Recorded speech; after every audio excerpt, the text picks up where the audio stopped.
3 females, including Mrs. Niskaya, sa female dormitory. While the 6 male accused sa male dormitory. Kung sa mga ka ng sample sila with other... Yes, kasama din. Walang special room for them. Kasama sila sa lahat ng detainees sa Lapu-Lapu. Yun ang pag-uusap namin sa head ng BJMP7 na walang special treatment. Yun ang utos ng Secretary of Justice natin, si Secretary Vida, Frederick Vida. Walang special treatment.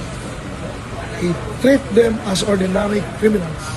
Pero yung tatlo sila, Mrs. Niskaya, tatlo lang sa female na in one cell na sila along with others. Hindi sila separate or bulag-bulag also the males. Yes, yun ang arrangement. We leave it that to BJMP, Lapu-Lapu, yung arrangement. Basta, ang pag-usap namin, no special treatment. RD, may idea tayo with the dates or schedule sa arraignment mo?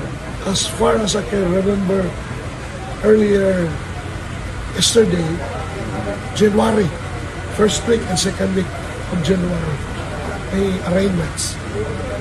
Abi, nakikita po ba natin, check po ba natin yung itsura ng selta? No, di na.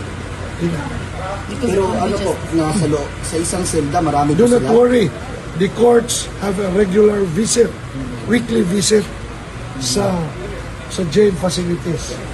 In fact, we were informed by Judge Leco they are conducting jail visits every week dito sa Lapu-Lapu City Jail.